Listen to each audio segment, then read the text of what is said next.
Modern Indian History period 1857 to 1947. Unit 20, the non-Brahmin movement in Western and Southern India. Objectives. After reading this unit, you will learn about 1. The social and cultural struggle against the British ideas as well as the traditional social order in the West and South of India. The nature of the challenge these posed for both the British rule and traditional social order. Third, the variations of the character and nature in these movements from region to region. And fourth, the basic limits of these movements. Unit 20.1, Social and Cultural Background. The social and cultural struggle in the 19th century was a resistance offered simultaneously against the ideological hegemony of the British colonial rule and the traditional social and cultural order. With the formation of a community of intellectuals at regional level and on the national place, there developed an awareness of the weaknesses of the traditional order, which could be combated with modern Western ideas. The birth of modern ideas was, however, influenced by the specific material, social, and political conditions under colonialism and in different parts of the country. These ideas came up through different movements. So, in different parts of the country, these ideas came up through different movements. The 19th century saw the emergence of a number of socio-cultural movements which sought to reform and regenerate Indian culture and traditional institutions. Casteism, which produces inequality and social division in human practices like sati, infanticide, and polytheism, etc., were criticized with the help of new ideals of freedom, reason, toleration, and human dignity. The English educated middle class were united in waging a series of social and cultural battles against caste inequality and its hierarchy that went with it. They also worked for the general emancipation of women by taking up issues like widow marriage, female education, and equal property rights. Rationalism and religious universalism were no doubt two important ideas used by the 19th century intellectuals, which gave birth to radical social critiques like that of Jyotiba Phule in Maharashtra. These intellectual struggles were informed by an ideology or a worldview which was broadly the same. While opposing the hegemonic values of a feudal society, they were advocating the introduction and acceptance of values characteristic of a bourgeois order.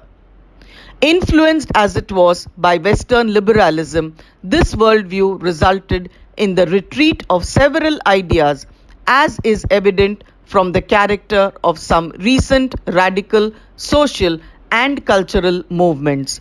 This we shall see in the following sections. Unit 20.2, Cultural Struggle in Maharashtra. The traditional social stratification in Maharashtra was governed by Varna Shrama Dharma. I spell it out. Varnashrama, Varnashrama Dharma, Dharma. That is the division of society into an unequal hierarchical order comprising Brahmins, Kshatriyas, Vaishyas, and Shudras. The social interaction between different castes governed by this stratification was maintained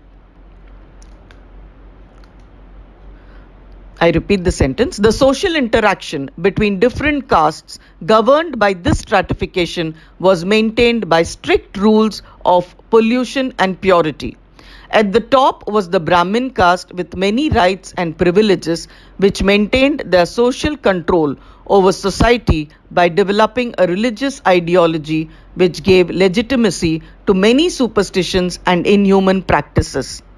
At the lowest end were the Adi Sutras, were the at the lowest end were the Ati Sudras or untouchable, outcasts deprived of education and all other rights. In Maharashtra, the Hindus were 74.8% of the total population. According to the census of 1881, the Kunbis or Marathas were the main community, about 55.25% of the total population. Kunbis were also economically powerful in rural society. Being a rich peasant class, they controlled agricultural production. However, the influence of the traditional ideology and the institution of caste made them subservient to the Brahmins. The Brahmins, on the other hand, exercised considerable influence over other castes due to their ritualistic power and monopoly over learning and knowledge. During the British period, the Brahmins successfully adopted the new English education and dominated the colonial administration. The new intelligentsia, Intelligentsia,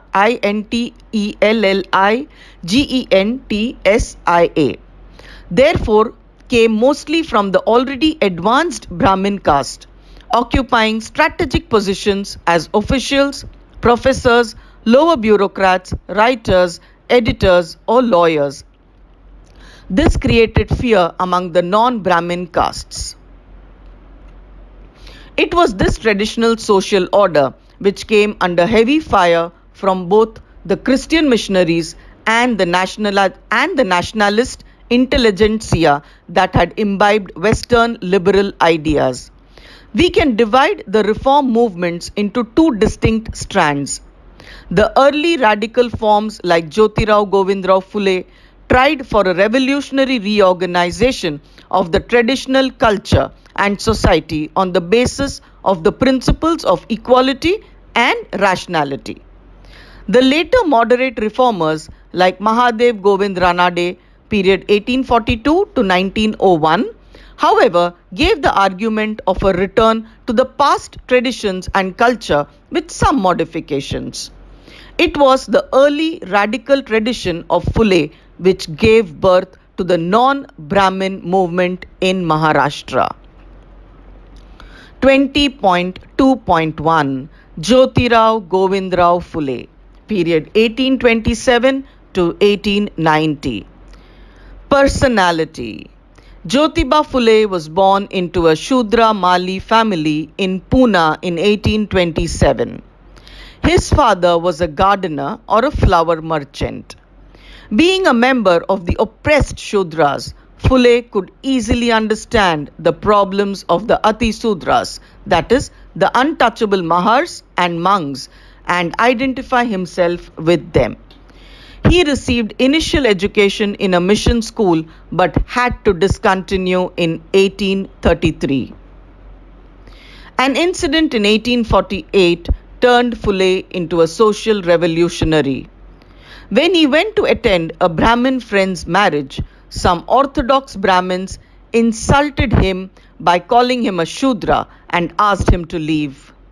This humiliation made Jyotiba search for the roots of caste discrimination and the inhuman practice of untouchability. Ideas on society and economy. This is Jyotiba Phule's ideas on society and economy.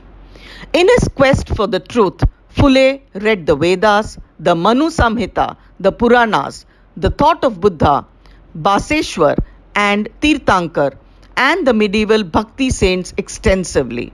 He also acquainted himself with the Western thought and the Christian and Islamic religions. Phule judged the whole culture and tradition through the spirit of rationality and equality. While the principle of equality called for a total rejection of the caste system, authoritarian family structure, and subordination of women, the principle of rationality demanded the removal of superstitions, ritualism, and the traditional whole of cultural behavior. This called for a complete rejection of the sacred Hindu texts and scriptures which sustained the iniquitous institutions like Dr. Ambedkar. That's a full stop there. I'll repeat the sentence. This called for a complete rejection of the sacred Hindu texts and scriptures which sustained the iniquitous institutions. Like Dr. Ambedkar, Phule read the scriptures as he would read ordinary books, the object in the two cases being to find out the truth. He had radical views on social, religious, political, and economic issues. Jyotiba Phule considered the caste system as an antithesis of the principle of human equality. The existing caste system reserved a perpetual slavery for the Shudras, especially the untouchables. The untouchables were not allowed to walk on the streets during the sunrise, lest their long shadows should pollute Brahmin houses. This inhuman treatment of Ati Shudras by the Brahmins and the denial of the common rights of humanity made Phule rebel against the caste system. Interpreting the past history, Phule argued that the alien Aryans, after conquering the original inhabitants, that is the Dravidians, imposed the unequal caste system. They then invented the supposed divine origin of caste divisions to perpetuate their exploitation of the natives branded as Sudras.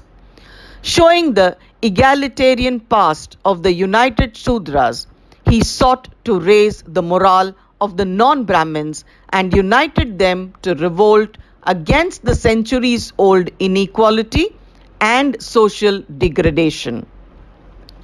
Since Hindu religion justified and sanctioned caste system, Phule rejected it completely. He was iconoclast through his satirical writings. Phule exposed the irrationalities in Hindu religion. He criticized idolatry, ritualism, and priesthood theory of karma, rebirth, and heaven. For Phule, God is one and is impersonal.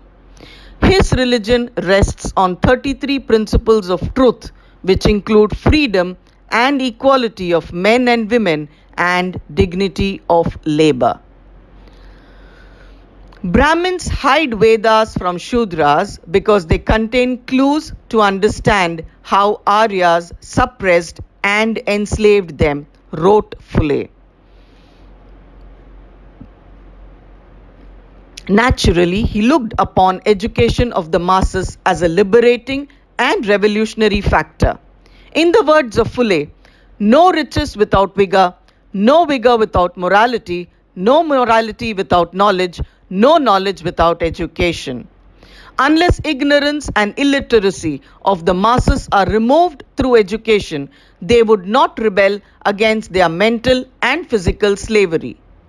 He urged the British government to impart compulsory primary education to the masses through teachers drawn from the cultivating classes. Women and untouchables were the two worst sufferers in Hindu society. Phule argued that women's liberation was linked with the liberation of other classes in society. He regarded Brahminism responsible for keeping women uneducated and slaves to men. He turned to break the hold of authoritarian family structure. Equality between classes, as also between men and women, was pleaded by Phule. During marriages, he asked the bridegroom to promise the right of education to his bride. The pamphlet Isara, which means warning, Ishara means warning, published in 1885, contains Phule's main ideas on economics of the agrarian classes. Aware of the problems of agricultural laborers and small peasant cultivators, Phule supported them in their struggles. For example, in Konkan, he stood by the tenant sharecroppers and criticized the courts for exploiting them. Mostly concerned with the immediate issues like irrigation facilities, indebtedness, land alienation to moneylenders, burden of land revenue, etc., Phule, however, failed to elaborate any coherent economic ideology. Phule saw the British rulers, Phule saw the British rule as an instrument in breaking the slavery of Sudras and hoped for a further revolutionary transformation of society under their rule. He was one of the first to introduce peasantry as a class in politics. He opposed the Indian National Congress for it failed to take up the peasant problems. He opposed it because it failed to take up the peasant problems. His concept of nation rested upon freedom and equality. Activist. To propagate his ideas, the means that Phule used were publication of journals and magazines, pamphlets and books, and the Marathi language, both in speeches and writings. A journal, Deen Bandhu in Marathi, was edited and published by Phule for disseminating his thought and exposing the oppressive character of the Aryan Vedic tradition. In his book, Gulam Gin, which means slavery, which appeared in 1873, Phule elaborated his conception of the historical roots of Sudras, slavery under Brahminical domination, and compared it with the Negro slavery in America. In Shetkaryancha Ashuda, the whipcord of the peasantry, he elaborated on what the peasants can do about their misery and exploitation. In 1870, the social reforms talked about the liberals and those sponsored by Phule emerged on opposite lines. Unlike liberals, Phule's aim was a total reconstruction of the socio-cultural structure based on the principles of rationality, equality, and humanism. The primary task of his struggle was to create an awareness of inequality in people's minds. This Phule accomplished by critically analyzing and exposing the Brahminical literature. Phule also tried to translate his ideas into actual struggles. He started a girls' school in 1851 and one for Shudras. Widows were offered protection and shelter. A water tank was opened near his house to provide drinking water for Shudras. To fight against Brahminism and its ideology, Phule started the Satya Shodhak Samaj, Society for Finding Truth, in 1875. Phule also organized the poor tenants in Junnar against the extraction of heavy rents by landlord moneylenders. This compelled government to impose ceiling on rentals. Thus, throughout his life, Phule took the side of the downtrodden classes. He worked for the removal of unequal caste system and for the establishment of democratic justice.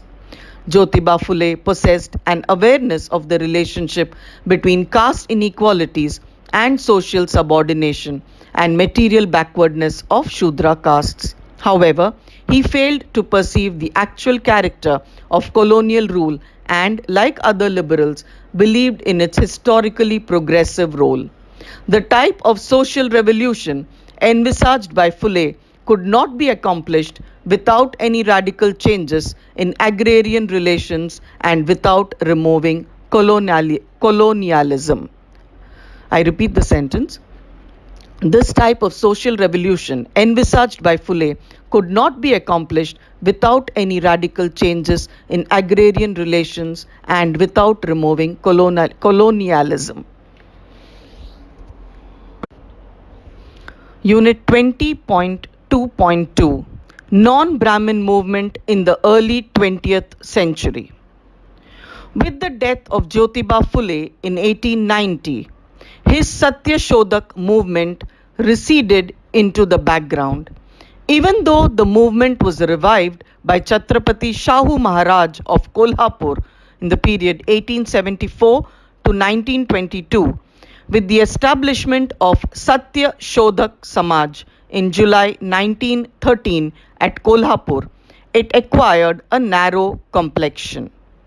Shahu Maharaj no doubt furthered the cause of non-Brahmin movement by starting educational institutions, hostels and scholarships for the students of the depressed classes. Between 1913 and 1922, he was also actively associated with several non-Brahmin and Kshatriya caste conferences. Under Shahu Maharaj, the non-Brahmin movement passed into the hands of business and land owing, that is feudal, upper caste non-Brahmins who used it for their political gains. A major battle waged by Shahu Maharaj was for acquiring Kshatriya status within the Varnashrama Dharma for himself and his community. This was nothing but a betrayal of Phule's ideology, which left the lower Shudra castes to their social degradation and poverty. After 1918, with Montague Chelmsford reforms, I repeat, Montague Chelmsford reforms, Montague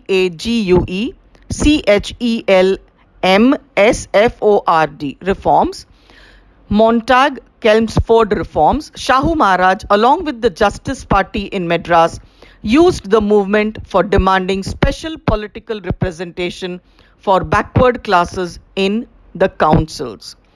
Thus, the Satya Shodhak movement deviated from its main path and turned into a movement for the benefit of the land-owning upper caste non-Brahmins. Unit 20.2.3 Character of the movement. It is argued by historians like Anil Seal that Brahmins, being a traditional literate caste, adapted themselves to the colonial system faster and began to monopolize the opportunities in professions and bureaucracy. As a result, the non-Brahmins rose against this Brahmin monopoly. However, a deeper analysis of Jyotiba Phule's social reforms reveals a wider consciousness of the system of caste inequalities and its relationship with the social subordination and material backwardness of the Sudras. For Phule vehemently argued for a fundamental change in Sudras' attitude towards their caste subordination. He established an ideological basis for a revolution in social and religious values. Yet the movement was slowly diverted from its radical path by Shahu of Kolhapur because of some inherent weaknesses. Phule did not see the essential link between material conditions of the people and their culture. His support to British rule obscured the colonial exploitation of the peasantry and their interest in sustaining the old feudal social and economic order which generated and sanctified caste inequalities. I repeat the last sentence. His support, that is Phule's support to the British rule, obscured the colonial exploitation of the peasantry and their interest in sustaining the old feudal social and economic order which generated and sanctified caste inequalities. Now we come to this question and answer session. Check your progress. Question 1. What is Varnashrama Dharma? What was the position of Ati Shudras in it? Question 2. Why did Jyotiba Phule turn into a social revolutionary? Question 3. What are the main ideas of Jyotiba Phule? Question 4. What is Satya Shodhak Samaj? Question 5. How did Shahu Maharaj deviate from the original ideals of Jyotiba Phule? Unit 20.3 Non-Brahmin movements in South India. In the Madras presidency, the Brahmins constituted 3.3% of Hindus. But in the rituals dominated traditional hierarchy, they were superior to other castes. Traditionally, being a literate caste, Brahmins were quick in adopting English education and monopolizing opportunities in professions and colonial bureaucracy.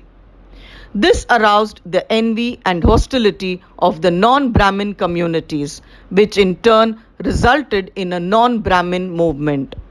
However, the Brahmin and non Brahmin conflict, which was aggravated by job opportunities, had much deeper social, economic, and cultural roots.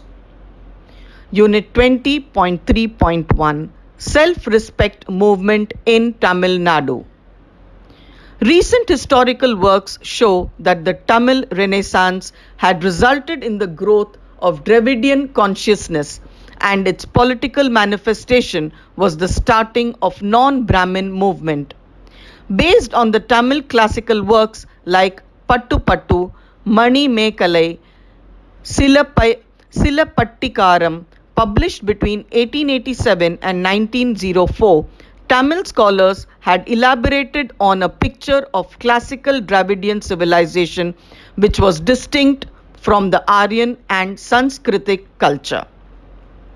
Interestingly, the notion of independent existence of Tamil culture was first developed by a European scholar, Caldwell, and this was later elaborated by Tamil scholars.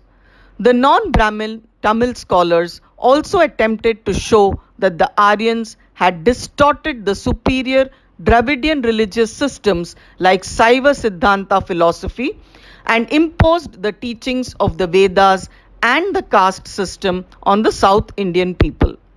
It was this rediscovered distinct cultural identity which expressed itself in the non-Brahmin movement after 1916. Unit 20.3.2 Justice Party and Non-Brahmin Politics. The non-Brahmin resentment took a political form in 1916 in Madras city with the formation of South Indian Liberal Federation known as the Justice Party, which claimed to represent the interests of all non-Brahmins in the Madras Presidency, including Muslims, Christians, and untouchables. The founders of the organization were T. N. Nair, P. Tyagaraja, P. Tyagaraya Chetty, and C. Natesa Mudaliar. The initial demand of the justice leaders for reserved seats in the Provincial Legislative Council was slowly extended to include concessions in education, public appointments, and nomination to local boards.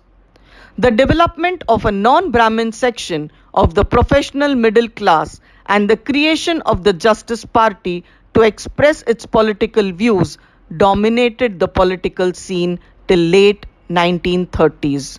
However, the social base of the Justice Party, being the non-Brahmin leading zamindars and the urban business groups, it served the political interests of these feudal and commercial classes. Understandably, in the 1920s, there arose a conflict within the Justice Party. Some felt that the party should be working for the reform and regeneration of non-Brahmin society and culture and should not remain confined to a quest for jobs and offices. This urge for social uplift through cultural reform could not be satisfied by the narrow social and political perspective of the feudal and commercial leadership. On the other hand, the increasing mass character of the national movement after 1920 to 22, I repeat, after 1920 to 1922, started drawing most of the non-Brahmin peasant groups within its fold. Especially after 1927 to 1928, the mass national movement overshadowed the Justice Party. At this juncture, the non-Brahmin intellectuals like E.V.R. Naikar, who came out of the Indian National Congress due to disillusionment, launched a separate popular movement called the self-respect movement, giving a new twist and lease of life to the non-Brahmin movement in Madras.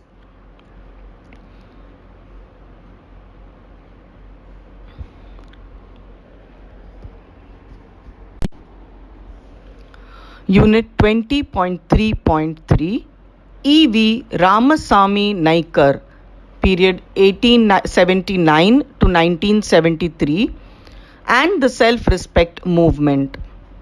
E.V. Ramasamy Naikar, popularly known as Periyar, was born in Erode in 1879.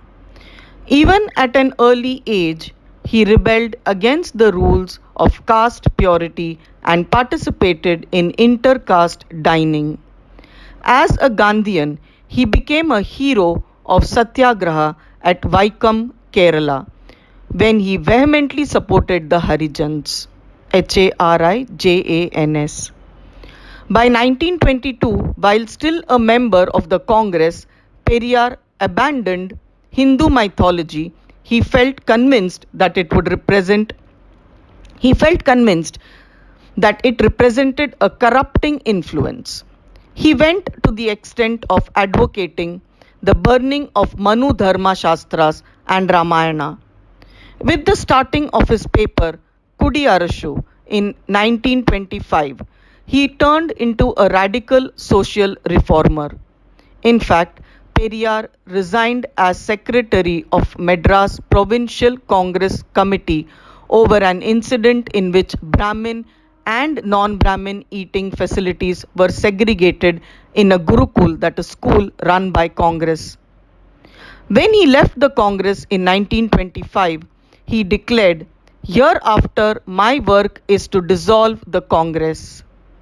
In 1927, he broke off even with Gandhi on the issue of Varnashrama Dharma. After a visit to the Soviet Union, Periyar added his version of Marxism to the Dravidian ideology. In an article published in Kudi Arasu in May 1933, he wrote that the correct path for the self-respect movement was to take as our problem the destruction of the cruelties of capitalists and the cruelties of religion. That is the only way to solve these problems.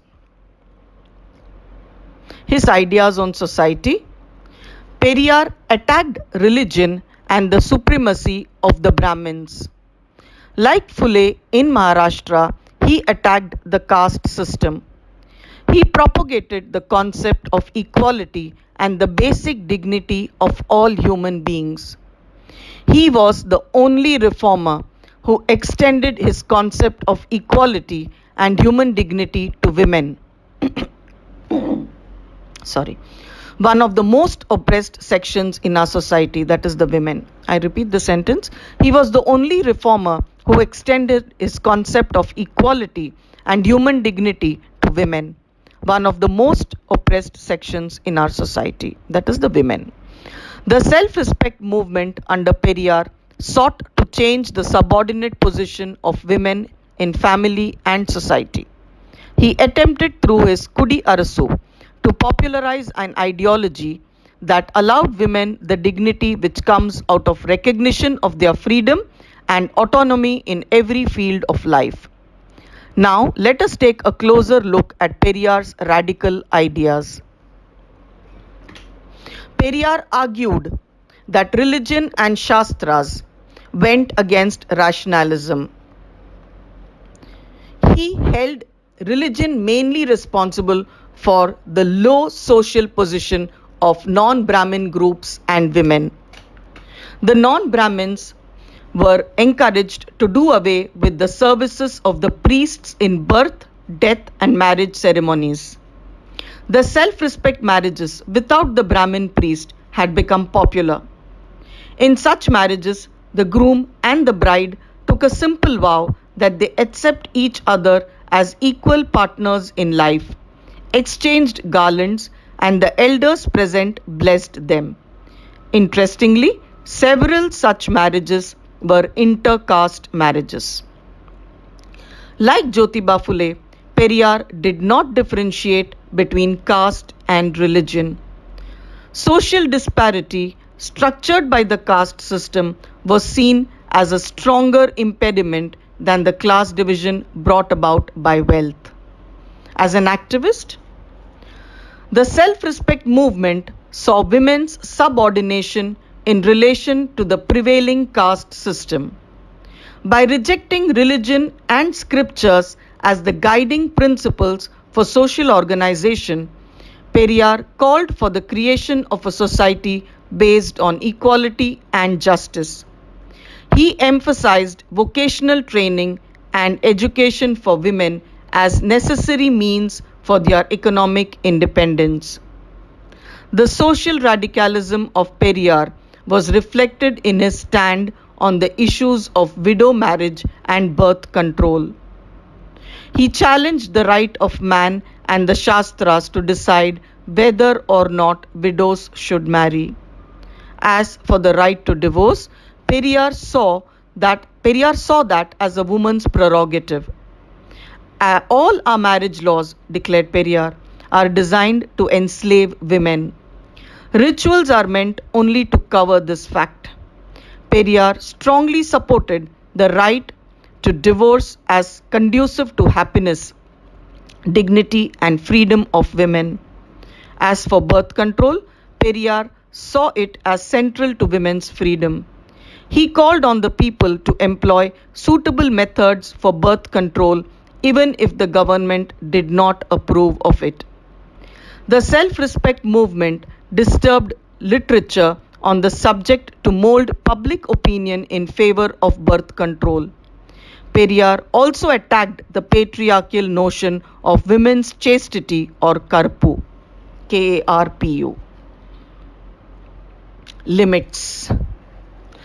The social base of Periyar's movement is confined to the upper non-Brahmin castes. Despite its geographical extension to small towns and rural areas. That was the basic limitation of his social radicalism and his war against religion, the caste system, and his championship of the cause of women. Thus, the self respect movement, which intervened to bring about structural changes in culture and society and sponsored Dravidian freedom from the slavery of the mind, could not make a wider impact. Because of his wrong perspective, Periyar decided to achieve this by extending his social struggle to the political arena and merging the Justice Party with the Self Respect League in 1944 to form the Dravida Kazhagam. This changed the character of Periyar's earlier social reform movement. The Dravidian or non-Brahmin movement was henceforth increasingly engaged in narrow electoral politics. This weakened the ideological struggle against the Brahminical culture and caste system initiated by Periyar earlier. Unit 20.3.4 Self-Respect Movement in Andhra. In Andhra, I'll just read out the spelling first. In Andhra, then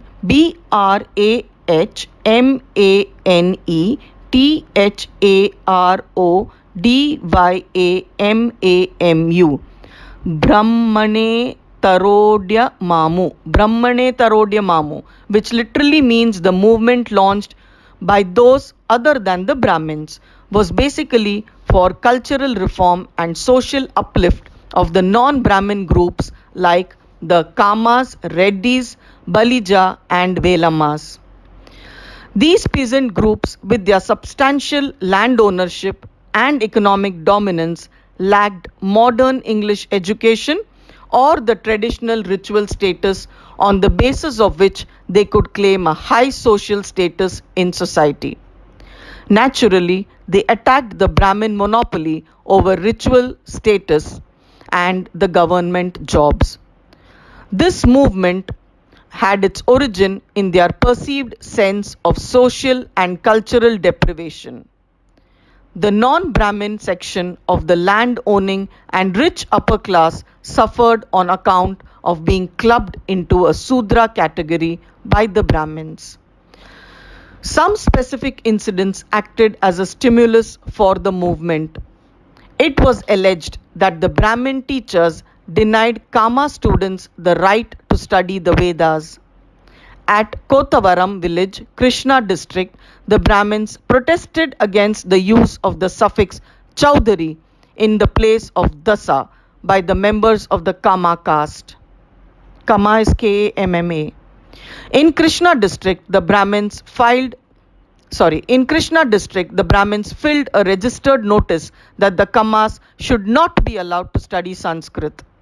At Amritalur, Kamma students were driven away by Brahmins as they were enraged by the presence of Shudras who they thought had no right to hear the Vedas.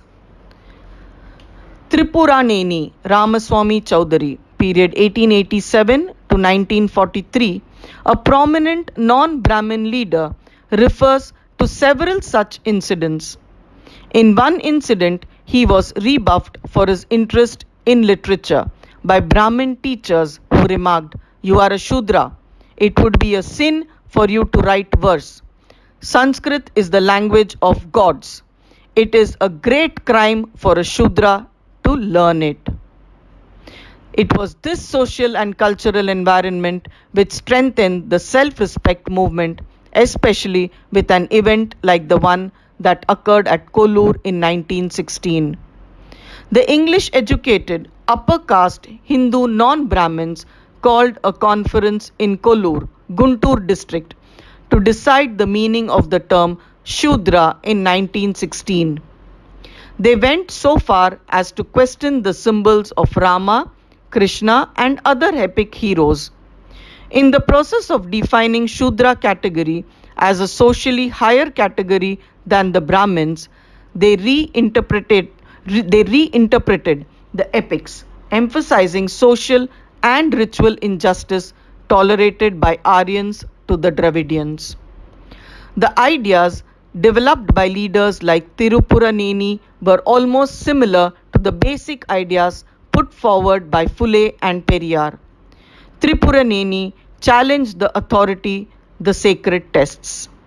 He argued that as aliens, the Aryans had imposed their socio-cultural and religious system on the indigenous Dravidians. The caste system, which was sustained by religion, was the handiwork of Aryans. The non-Brahmin leaders also highlighted the fact that even though a minority group, the Brahmins had monopolized Western education, jobs and professions. They demanded the non-Brahminization of services. Tripuraneni, an eminent scholar, spent his entire life propagating the self-respect movement in coastal Andhra. He attacked Brahminism, but not the Brahmins as individuals. He interpreted several sacred texts and epics to show how Shudras were kept servile to Brahminism through the popular religious classics. In Kurukshetra Sangraman, Tirupuraneni argues that the Kauravas were in fact more upright than the Pandavas and that the latter had the right to rule. His Sambhukavada exposes the power politics of Aryans against Sudras. Encouraged by Vasishta, the king, Rama, in the name of preserving the Varnashrama Dharma, killed the Sudra sage Sambhuka as he was spreading the sacred knowledge which was denied to Shudras by Brahmins. Tripuraneni tried to change the consciousness of people through his literature. He stood for the emancipation of women and Shudras from the slavery of Shastras. He sought to transform the then priest-ridden Hindu sect to a broad free society. The most successful reform carried out by him was the system of traditional marriage. The Kammas started performing Swasanoha Paurohityam, that is marriage services by their own community priests. Tirupuraneni's book Vivaha Vidhi explains marriage rites in Telugu, for most of Sanskrit mantras were intelligible to the Shudras. The self-respect movement in the 1920s and 30s played a vital role in developing intercaste, that is non-Brahmin, dinners, intercaste widow marriages, and modern education. In this attempt at breaking the social and ritual domination of the Brahmins, there emerged caste politics and non-Brahmin political awareness. At a general level, the bulk of non-Brahmin intellectuals and peasant classes supported the national movement. Tirupuraneni, for instance, was a well-known nationalist. To sum up, the self-respect movement in Andhra was a cultural response of the non-Brahmin intellectuals to the superior Brahmin social and spiritual domination. The intellectual leaders embarked upon the reinterpretation of the sacred texts. One drawback, however, was that the movement addressed only the problems of upper caste non-Brahmins and left out the Harijans in the lower order. It aimed at restructuring the caste system with the upper caste non-Brahmins on top rather than fighting for its complete abolition as in Maharashtra. Unit 20.3.5 Non-Brahmin Movement in Karnataka. The Vokaligas, Vokkaligas, the Vokaligas, two dominant castes in Karnataka, had suffered subdivisions before being listed as a single unified caste by the census of 1901. This categorization, argued one historian, provided the leaders of the non-Brahmin movement with a significant base for collective mobilization. Serious solidarity efforts were also made internally by different caste associations. The Lingayats established the Mysore Lingayat Education Fund Association in 1905, while the Vokaligas formed the Kokkaligara Sangha in 1906. Kokkaligara, Kokkaliligara. However, it was the non-Brahmin movement which provided these caste associations with a common platform and held these social groups together. The non-Brahmin movement in Karnataka took its birth around 1918 and it was spearheaded by the Vokaligas and Lingayats. A delegation of non-Brahmin leaders called on the Maharaja of Mysore in 1918 and protested against the discrimination practiced against non-Brahmins. This resulted in the appointment of a committee headed by Sir Leslie Miller, who submitted his report in 1919. On the recommendation of Miller, the government passed an order for an equitable communal representation in the public service. With the emergence of the Congress movement in Mysore state, the non-Brahmin movement was slowly drawn towards the national liberation struggle and it finally merged with the Congress in 1938.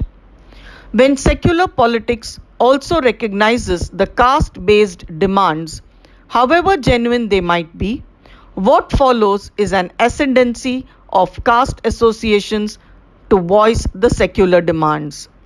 This was what happened to the non-Brahmin movement in Karnataka.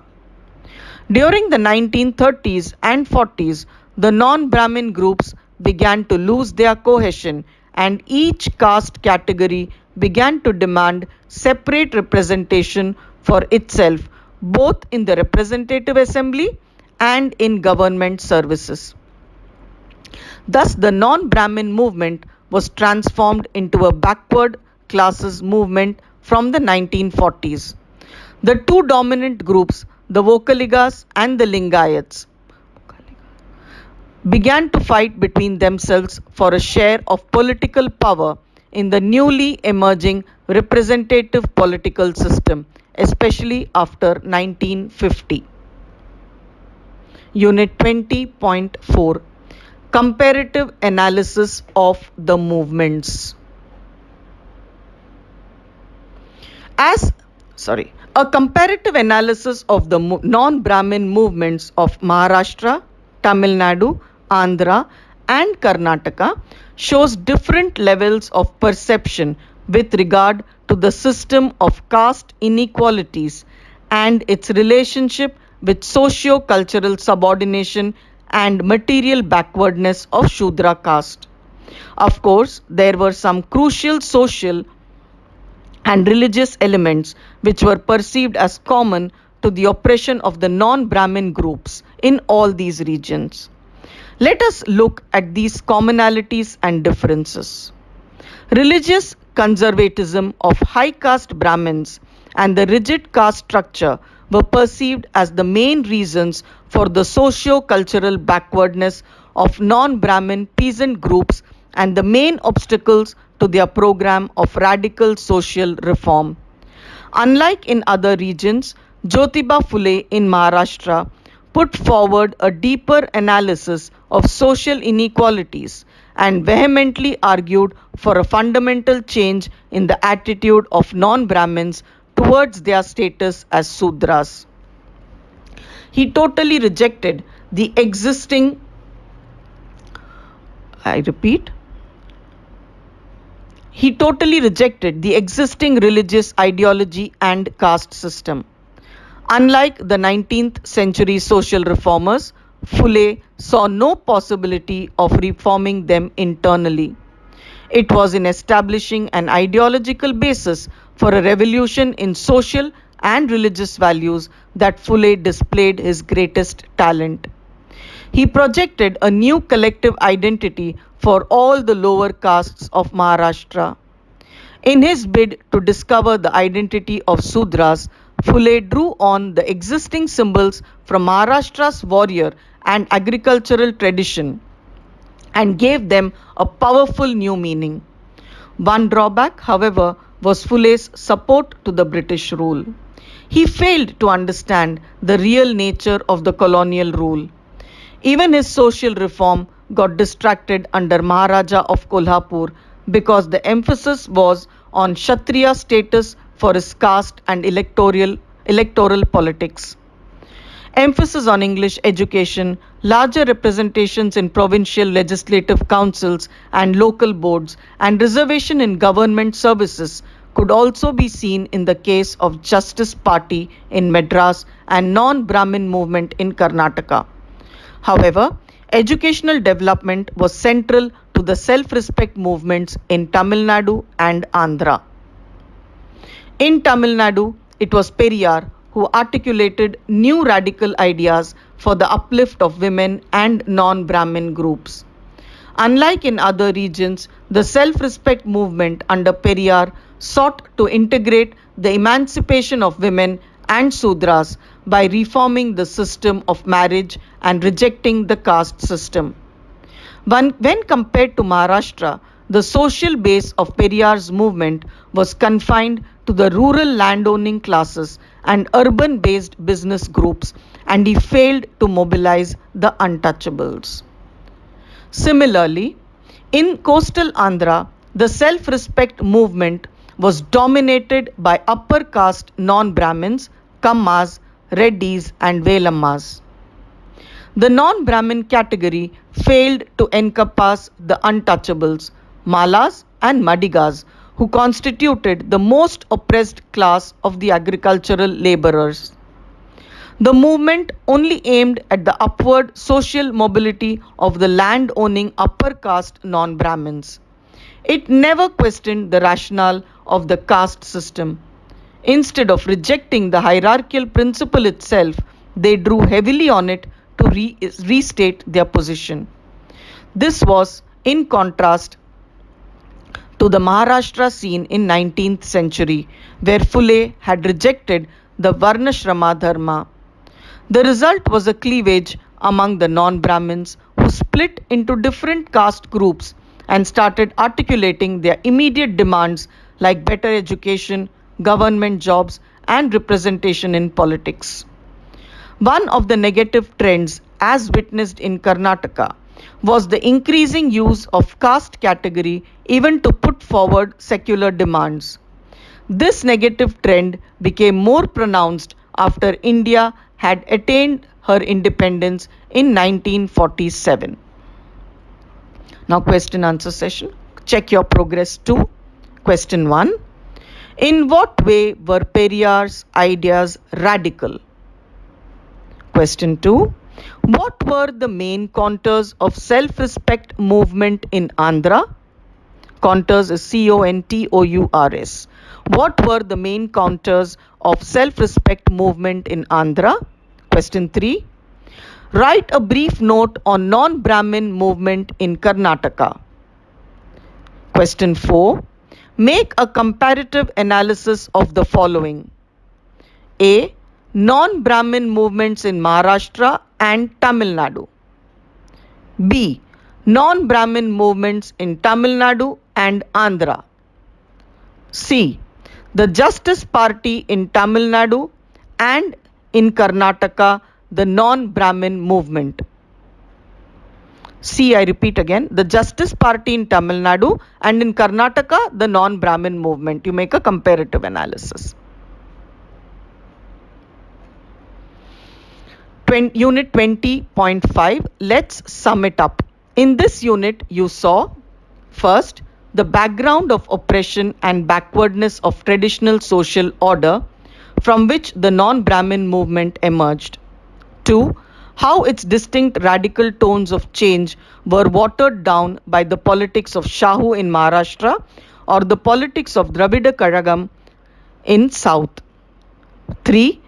That this watering down happened because of the increase in the influence of landed non-Brahmin castes and the way they used the movement to gain social and economic status. 4. Consequently, the weak understanding of the British rule as a perpetrator, I repeat the sentence. Consequently, the weak understanding of the British rule as a perpetrator of oppressions of traditional order never changed. The non-Brahmin movement never developed an independent nationalist strategy. That the strength of these movements varies from region to region. In Madras, it never reached the untouchables, while in Maharashtra, Phule was able to project a new collective identity for lower castes.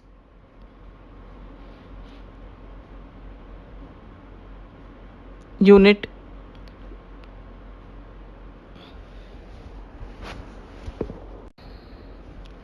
Unit 20.6, Keywords.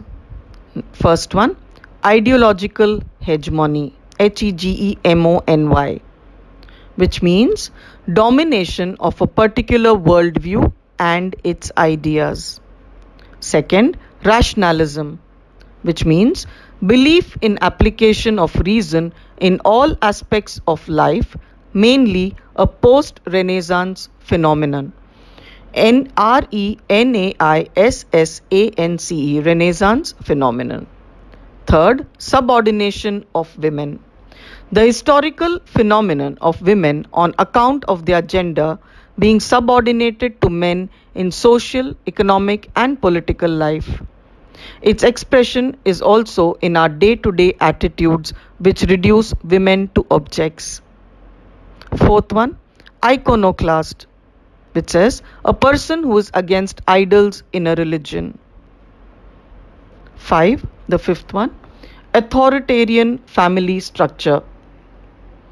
Here referred to in its role in keeping women subordinated and in their place.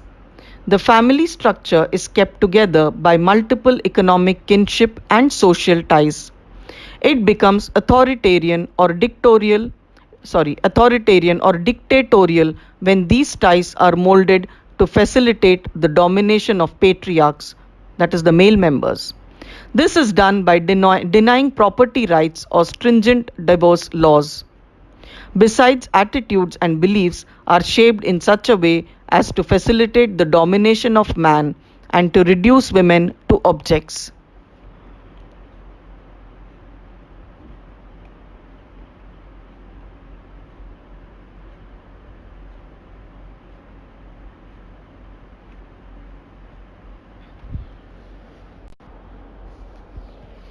Unit 20.7 Answers to check your progress in exercises. Check your progress 1. These are the answers. For the first one, see section 20.2 first para.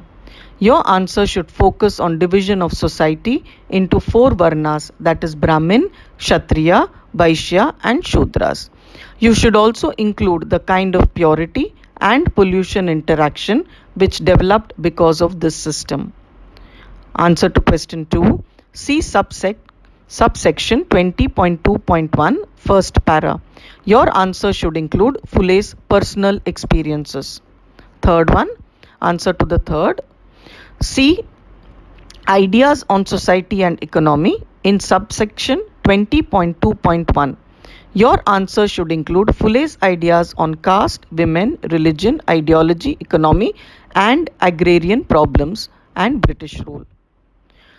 Answer to fourth, see subsection 20.2.1. Your answer should include the meaning of the word. Answer to question 5, see subsection 20.2.2. Your answer should include 1. The role of Sahu Maharaj and 2. The role of business and land owning castes. Check your progress 2. Answer for question 1 of check your progress 2. See subsection 20.3.3. Your answer should include 1. Marxism's influence on Periyar. 2. His position on women. 3. His emphasis on rationalism vis-a-vis religion. 4. His emphasis on relation between caste and religion. Answer to question 2. See subsection 20.3.4, especially paras 4 to 7. Focus on the challenge to sacred texts, cause of women, and attempts to break ritual domination. Answer to question 3. See subsection 20.3.5. Your answer should include the relation between caste associations and their relation to Congress. Answer to question 4. See especially section 20.4 for all the 3 sub-questions. Focus on A. Phule's emphasis on building an ideological basis for a revolution in social and religious values. Periyar's special emphasis on emancipation of women and Shudras. Social base of Periyar confined to landed classes. Phule's influence down to lower castes. For B, in Andhra, lack of radical thrust as compared to Periyar's movement in Tamil Nadu.